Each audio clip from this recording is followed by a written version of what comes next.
see. Pwede ba nating makita ang inyong pamangkin? Wow!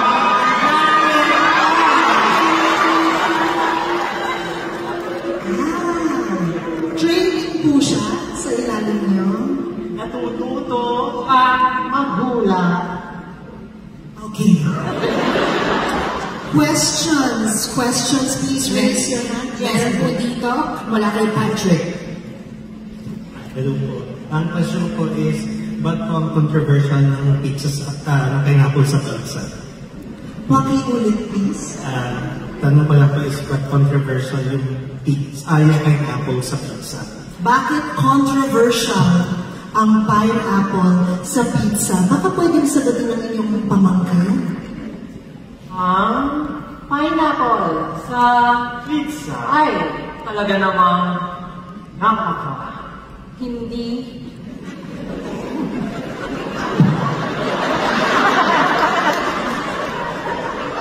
dapat. Kasi ang pizza ay hindi dapat.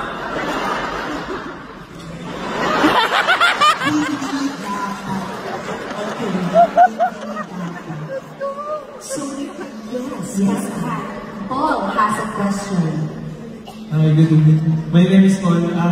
So my question is, ano po lalaki niya pawan ko? Paano daw lalaki ang katawan niya? Paano lalaki ang katawan niya? Araw-araw Jack and Paul. Tapos, isabay mo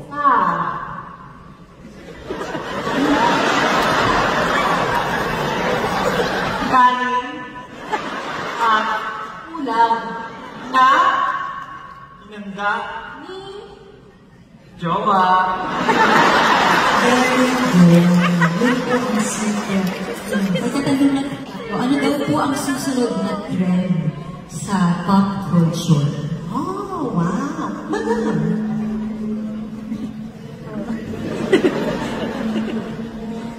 Nasiset mo na trend will go with the flow.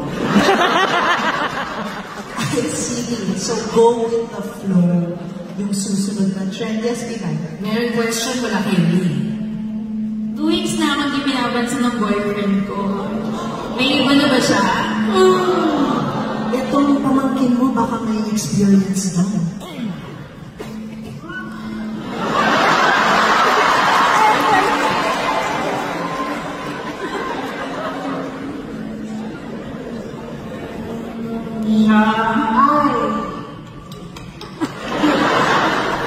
Kaya,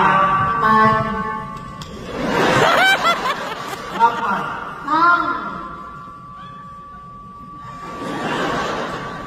na mo na. Ayun. Parang may training po talaga yun. Yes. Jasper has a question. Na-debate daw po ba si Hello Kitty?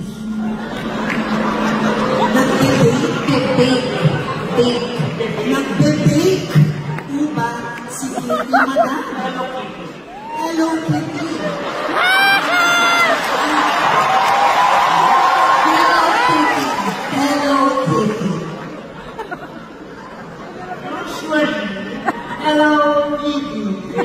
With hi. I'm sorry, ma'am. She bakes with Honey. with honey. I see. Baka meron kayong recipe na pwede i-share na pinibake ni Hello Kitty with honey. Lagyan ng honey at sigawan.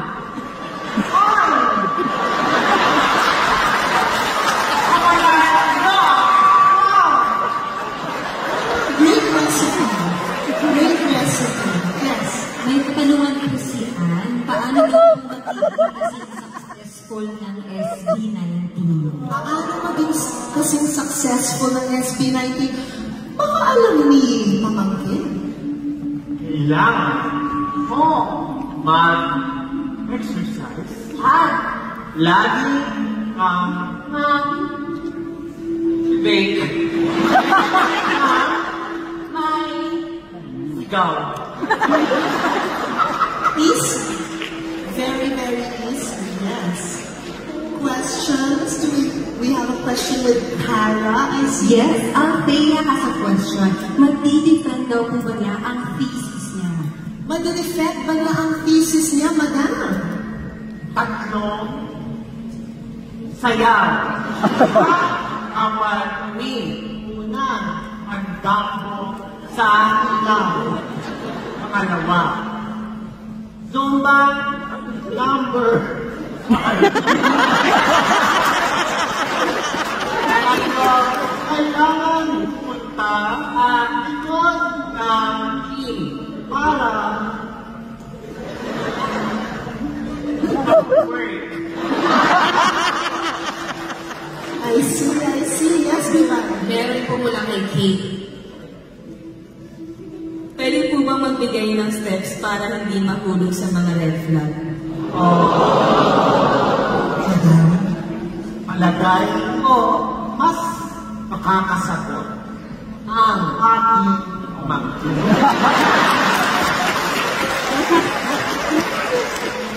tama sa sobra.